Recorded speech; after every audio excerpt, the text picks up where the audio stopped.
Sore itu, langit menggantung muram di atas persawahan.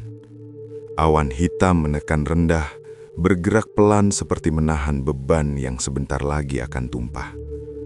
Udara terasa berat dan lembab, pertanda hujan tinggal menunggu waktu.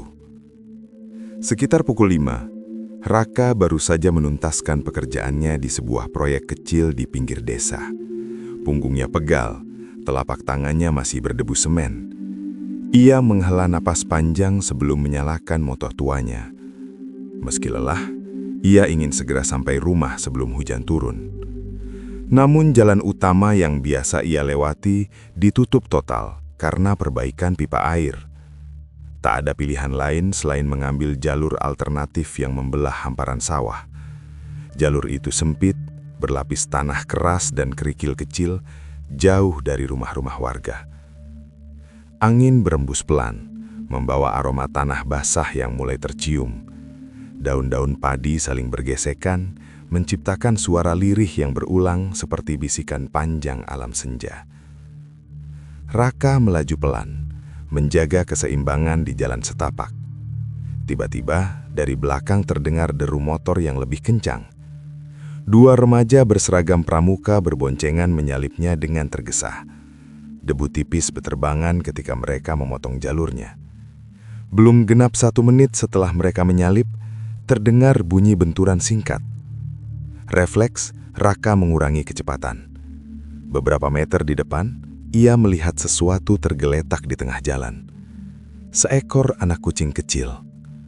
Tubuh mungil itu masih hangat, namun kepalanya terluka parah. Darah tipis merembes ke tanah coklat yang mulai lembab.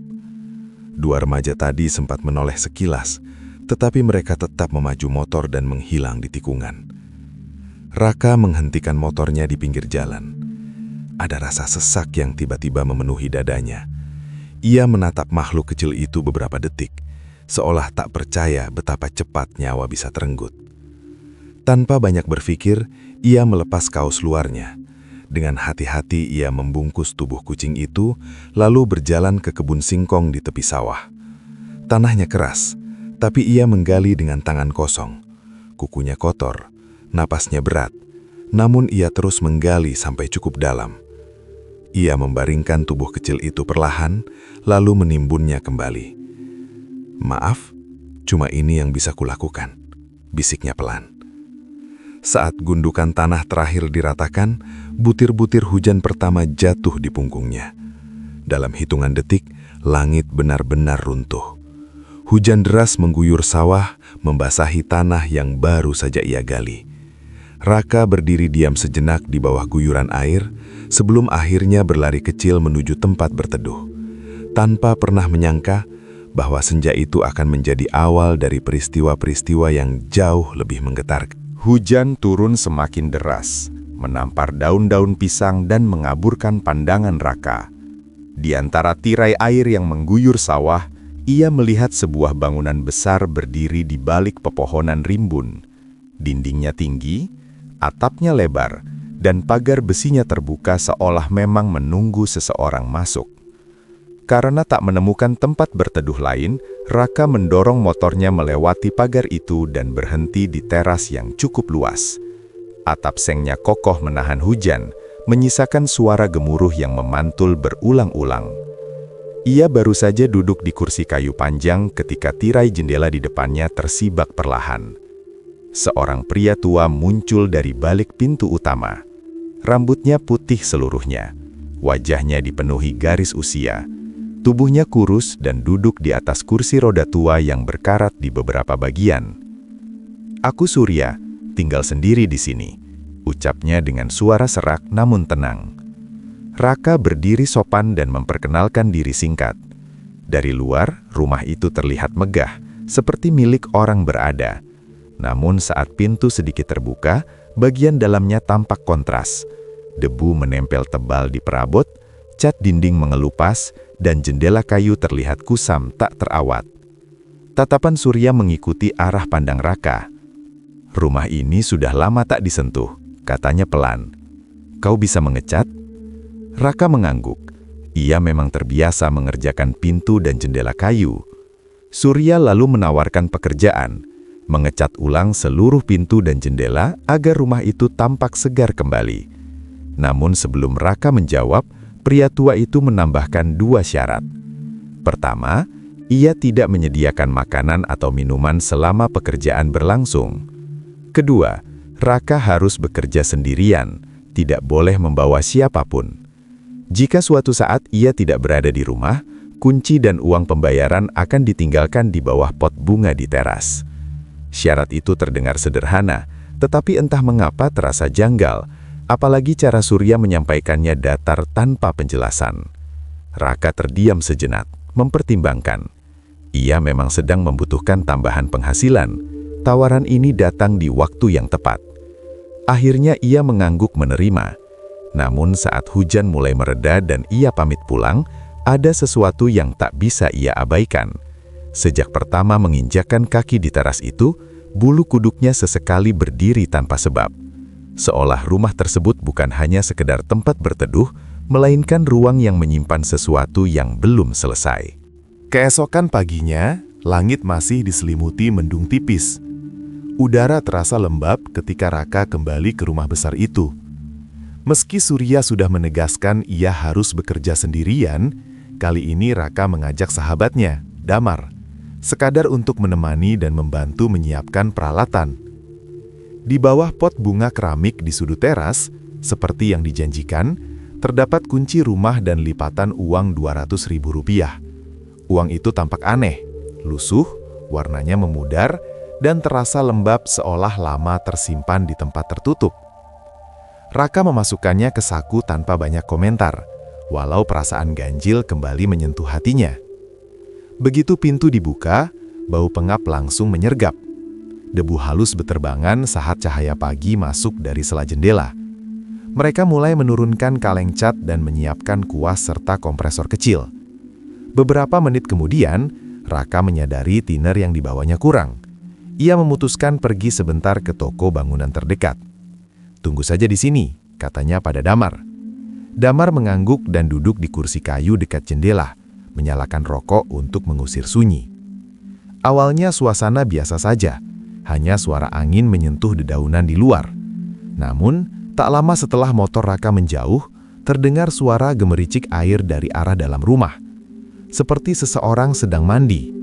Air terdengar jatuh ke lantai, disusul bunyi ember diletakkan perlahan. Damar mengerutkan kening. Ia yakin sejak tadi rumah itu kosong. Belum sempat rasa herannya hilang, terdengar suara lain dari kamar di ujung lorong. Bunyi seperti kasur diguncang dan kain ditepuk-tepuk berulang beberapa kali. Suara itu jelas, bukan sekadar ilusi angin. Jantung Damar berdetak lebih cepat. Ia berdiri perlahan, melangkah setengah ragu ke arah lorong. Setiap langkah terasa berat. Udara di dalam rumah mendadak lebih dingin. Tiba-tiba suara itu berhenti. Hening. Rokok di tangannya terlepas dan jatuh ke lantai kayu. Bara kecilnya hampir menyentuh kertas koran tua di bawah meja. Damar membeku di tempat. Ia sadar sepenuhnya, apapun yang barusan terdengar, itu bukan suara rumah kosong yang lapuk dimakan usia. Dan untuk pertama kalinya, ia merasa mereka mungkin tidak sendirian di dalam rumah itu. Hari kedua terasa lebih sunyi dari sebelumnya. Langit cerah, tetapi udara di sekitar rumah justru terasa lebih dingin dan lembab. Raka dan Damar kembali melanjutkan pekerjaan yang sempat tertunda. Pintu-pintu kayu sudah mulai diamplas. Kaleng cat terbuka. Segalanya tampak normal. Damar tengah memeriksa kompresor di sudut ruangan ketika tiba-tiba mesin itu menyala sendiri. Suara dengungnya memecah keheningan pagi. Damar terlonjak. Ia segera menoleh ke arah kabel. Kabel itu jelas tergeletak di lantai, tidak terhubung ke stop kontak manapun. Kompresor itu berhenti, lalu menyala lagi. Mati. Menyala, seolah ada tangan tak kasat mata yang sengaja mempermainkannya. Wajah Damar berubah pucat. Tenggorokannya terasa kering. "Rak, ini nggak masuk akal," bisiknya. Raka mencoba bersikap tenang. Ia memeriksa mesin itu dan berkata mungkin ada sisa tekanan udara di dalam tabung.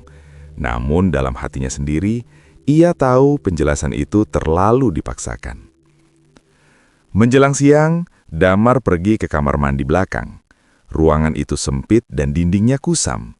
Saat ia berdiri menghadap tembok, tiba-tiba ia merasakan sesuatu. Sebuah hembusan napas dingin tepat di tengkuknya. Bukan angin, bukan bayangan. Rasanya jelas, seperti ada seseorang berdiri sangat dekat di belakangnya. Damar menoleh cepat. Tak ada siapapun. Hanya dinding bata tua dan bayangan dirinya sendiri yang tampak gemetar.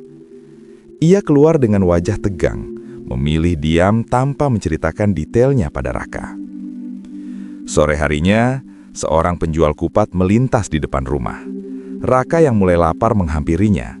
Sambil menunggu pesanan, ia menyebut sedang mengecat rumah milik Surya. Nama itu membuat tangan si penjual gemetar. Wajahnya mendadak pucat pasi. Tanpa berkata sepatah kata pun, pria itu buru-buru mendorong gerobaknya menjauh, meninggalkan kuah yang hampir tumpah di jalan. Raka dan Damar saling berpandangan. Sejak saat itu, Raka mulai menyadari, pekerjaan ini mungkin bukan sekedar mengecat pintu dan jendela. Ada sesuatu yang tersembunyi di balik nama Surya, dan rumah itu seolah tidak ingin benar-benar disentuh. Hari ketiga datang dengan kabut tipis yang menggantung rendah di halaman rumah. Daun-daun bambu di samping pagar bergoyang pelan, menimbulkan suara gesekan yang samar dan berulang. Saat Raka membuka pagar berkarat itu, ia terkejut melihat Surya sudah duduk di teras dengan kursi rodanya. Wajah pria tua itu tampak tenang seperti biasa, seolah tak pernah terjadi hal ganjil apapun di hari-hari sebelumnya. "Kau lanjutkan bagian jendela samping hari ini," ucap Surya singkat. Raka mengangguk. Ia memperhatikan bagaimana roda kursi itu berderit pelan ketika Surya berbalik dan masuk ke dalam rumah. Pria tua itu menuju sebuah kamar di sisi kanan ruang tamu, lalu menghilang di balik pintu kayu yang tertutup perlahan. Beberapa detik berlalu. Entah kenapa, rasa penasaran mengalahkan logikanya. Raka melangkah pelan mendekati kamar tersebut. Jantungnya berdetak lebih cepat. Di atas pintu ada lubang angin kecil.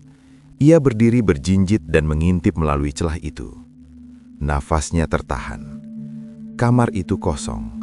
Tak ada ranjang, tak ada lemari, tak ada kursi roda, bahkan tak ada tanda-tanda seseorang baru saja masuk. Ruangan itu hampa, hanya dinding kusam dan lantai berdebu. Padahal ia jelas melihat Surya masuk kurang dari 1 menit yang lalu. Raka mundur perlahan. Tenggorokannya terasa kering. Ia mencoba meyakinkan diri bahwa mungkin ada pintu lain di dalam kamar, namun ia tak pernah melihatnya. Siang harinya, untuk menenangkan pikiran, Raka pergi makan di warung kecil tak jauh dari sawah. Warung itu milik Bu Lestari, perempuan paruh baya yang ramah. Dalam obrolan santai, tanpa sadar, Raka menyebut bahwa ia sedang bekerja di rumah milik Surya. Sendok di tangan Bu Lestari berhenti di udara. Wajahnya berubah tegang. "Surya," ulangnya pelan. "Bukannya rumah itu milik Pak Hendra?" Suara wanita itu gemetar. Matanya menatap Raka dengan campuran heran dan takut. "Kamu yakin namanya Surya?" Pertanyaan itu membuat dada Raka terasa sesak. Kebingungan yang sejak awal mengusiknya kini berubah menjadi sesuatu yang lebih dalam. Ketakutan yang perlahan mulai menemukan bentuknya. Hari keempat dimulai dengan suasana yang lebih berat dari biasanya. Udara di dalam rumah terasa lembab dan dingin, meski matahari di luar bersinar cukup terik. Raka mencoba mengabaikan perasaan tidak nyaman itu dan fokus pada pekerjaannya. Ia mulai menyemprotkan cat ke pintu utama. Warna baru tampak segar sesaat setelah menempel di permukaan kayu. Namun anehnya, setelah 15 menit berlalu, cat itu tetap basah dan lengket. Ia menambahkan cairan pengering lebih banyak. Hasilnya tetap sama. Permukaan kayu seolah menolak untuk kering. Damar memperhatikan dengan wajah tegang. "Ini nggak normal," gumamnya pelan. Belum selesai kalimatnya, tubuh Damar mendadak limbung. Ia terhuyung beberapa langkah sebelum akhirnya terjatuh ke lantai. Raka panik dan segera menghampirinya. Wajah Damar pucat pasi, nafasnya tersengal. Beberapa detik kemudian, tubuhnya menegang, lalu terkulai tak sadar diri. Raka mengguncangnya pelan. Setelah beberapa saat, Damar membuka mata. Tatapannya kosong, penuh ketakutan yang sulit dijelaskan. Dengan suara hampir tak terdengar, ia berbisik, "Aku lihat bayi merangkak di tangga. Tubuhnya penuh darah." Kata-kata itu membuat darah Raka seakan berhenti mengalir. Ia menoleh ke arah tangga di ujung ruangan. Tangga itu tampak biasa saja, sunyi dan tak bergerak. Menjelang maghrib, Raka mencoba menenangkan diri. Ia berwudu dan membentangkan sajadah di ruang tamu yang redup. Ia berharap doa bisa mengusir kegelisahan yang sejak pagi tak berhenti mengusiknya. Namun saat ia sujud, perasaan diawasi begitu kuat. Di sela-sela gerakan sholatnya, matanya menangkap sesuatu dari sudut pandangannya. Lukisan pemandangan desa yang tergantung di dinding tampak bergetar halus. Pohon-pohon di dalam lukisan seolah bergoyang. Air sungai di dalamnya tampak mengalir perlahan.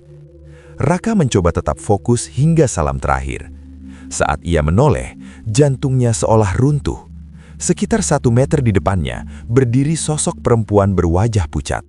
Perutnya berlubang besar, menganga memperlihatkan kegelapan yang mengerikan. Di tangannya, 2 anak kecil tergantung lemah dengan tubuh berlumuran darah. Mata mereka kosong. Sosok itu melayang perlahan mendekat. Tanpa berpikir panjang, Raka meraih sajadahnya dan berlari keluar rumah. Ia tak lagi peduli pada kaleng cat atau peralatan yang tertinggal.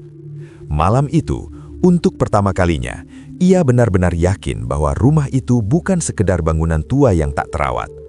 Ada sesuatu yang tinggal di dalamnya. Hari kelima datang dengan rasa was-was yang belum juga reda.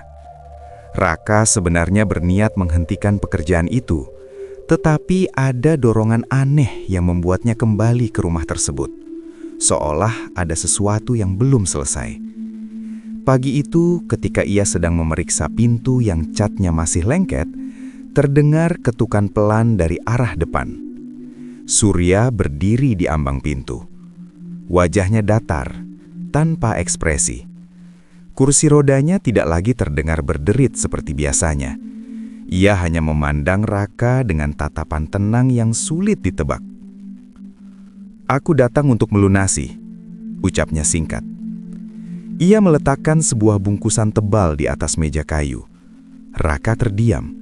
Pekerjaan itu bahkan belum setengah selesai. Beberapa bagian masih kusam dan cat pun belum mengering sempurna. Raka membuka bungkusan itu. Uang dalam jumlah penuh tersusun rapi. Namun semuanya tampak lusuh, lembab, dan mengeluarkan bau apek seperti lama tersimpan di tempat tertutup. "Pak, ini terlalu cepat," kata Raka hati-hati. "Pekerjaan saya belum selesai." Ia menoleh hendak mengembalikan uang itu. Surya sudah tidak ada.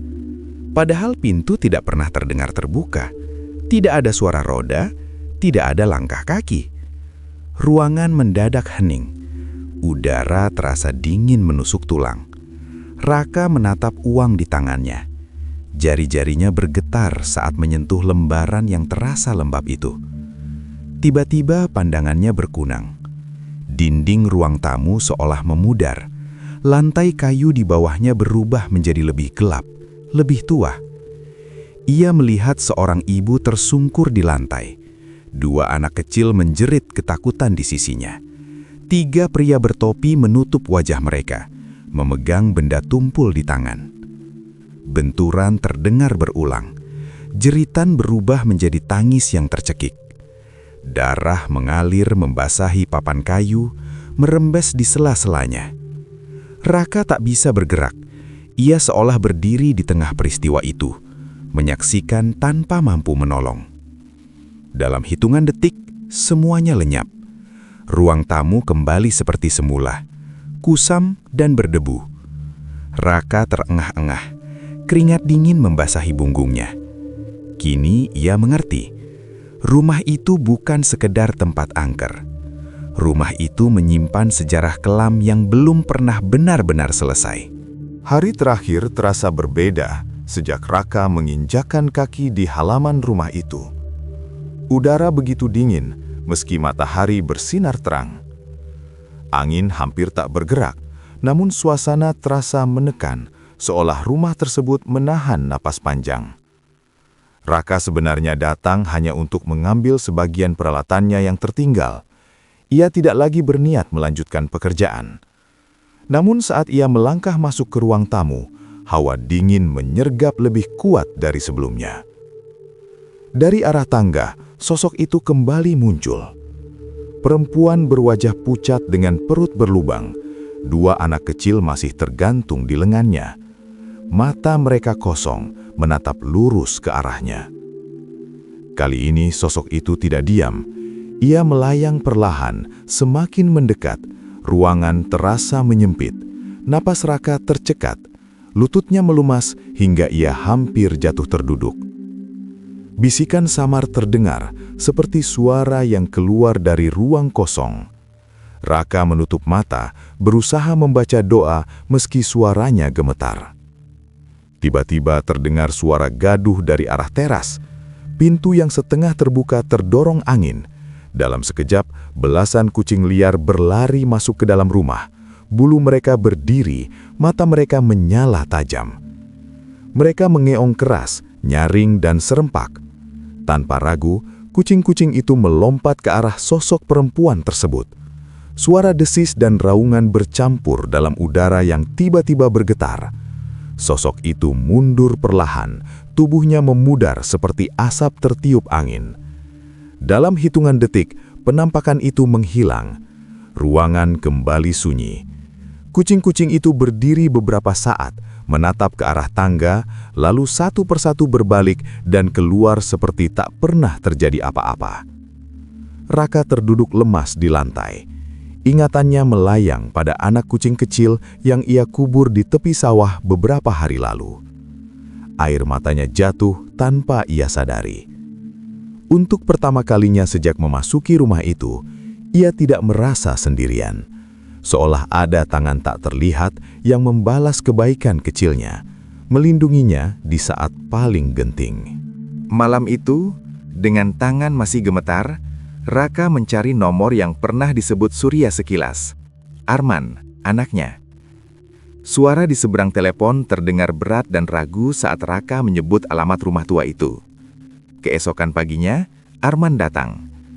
Wajahnya berubah pucat begitu melihat pagar berkarat dan teras yang mulai retak. Tatapannya berhenti pada kunci yang Raka genggam. "Itu kunci lama rumah ini," gumannya pelan. "Ayah saya sudah meninggal tahun 2006. Jantung Raka seakan berhenti berdetak. Arman mendorong pintu dengan ragu. Debu tebal menyambut mereka. Tidak ada tanda rumah itu pernah dihuni bertahun-tahun. Mereka masuk ke kamar yang disebut Surya sebagai kamarnya. Di sudut ruangan berdiri brankas besi tua. Arman membukanya dengan kombinasi yang masih ia ingat.